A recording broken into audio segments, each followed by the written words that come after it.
Hari Kamis lalu, umat Katolik merayakan Hari Kamis Putih. Yang sangat menarik itu adalah khotbah dari Monsinyur Ignatius Kardinal Suharyo, Uskup Kuskupan Agung Jakarta. Ayo simak khotbahnya. Dalam perayaan Ekaristi Kamis Putih malam ini tidak ada upacara pembasuhan kaki. Tersirat suatu pesan tersembunyi bahwa upacara bukanlah yang paling penting. Yang paling penting adalah melaksanakan pesan yang dipesankan oleh upacara itu. Mengasihi sampai akhir, mengasihi sampai sehabis-habisnya. Saya ingat lagi akan satu batu relief. Pada batu relief itu tergambar seorang yang sedang berdiri agak bongkok dan di depannya ada 4 binatang. Kera yang membawa pisang, berang-berang yang membawa ikan, serigala yang membawa mangkok berisi air susu, dan kelinci yang tidak membawa apa-apa. Di balik relief itu ada kisah mengenai seorang yang ingin mencapai kesempurnaan hidup.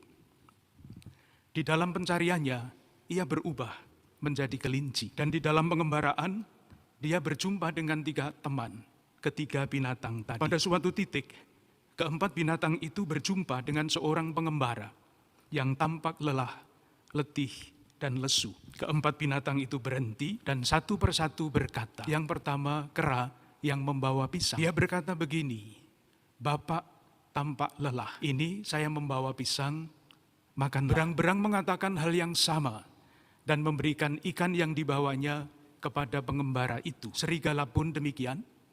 Ia memberikan cawan, mangkok berisi air susu kepada pengembara tadi sambil berkata, "Silahkan Bapak minum dan Bapak akan kuat untuk melanjutkan perjalanan." Terakhir adalah kelinci yang tidak membawa bekal apapun. Sesudah berpikir sejenak, ia berkata begini, "Bapak, saya tidak membawa apa-apa. Oleh karena itu, tangkaplah saya, sembelihlah saya, masaklah saya, dan makanlah saya." Pesannya sangat jelas, yaitu bahwa jalan menuju kesempurnaan hidup sebagai manusia adalah jalan peduli. Keempat binatang itu berhenti ketika mereka berjumpa dengan seorang pengembara yang tampak lelah. Dan kepedulian itu akhirnya berujung pada kerelaan berbagi kehidupan dalam berbagai macam bentuknya. Itu tadi hanyalah dongeng. Kita punya yang bukan dongeng, yaitu Yesus Kristus yang memberikan hidupnya demi keselamatan kita. Selama hidupnya ia berjumpa dengan sekian banyak orang-orang yang lelah. Dan ketika berjumpa dengan orang-orang seperti itu, selalu dikatakan tergeraklah hatinya oleh belas kasihan. Kepada mereka-mereka yang lelah itu, ia berkata, "Marilah kepadaku semua yang lelah, letih, lesu, dan berbeban berat. Aku akan memberikan kelegaan kepada." Belas kasih Yesus tidak tanggung-tanggung. Ia mencurahkan kasihnya sampai sehabis-habisnya dengan rela wafat di kayu salib untuk keselamatan manusia. Pada segala zaman dan setiap waktu, juga pada zaman kita sekarang ini, kita banyak berjumpa dengan saudari-saudara kita yang lelah.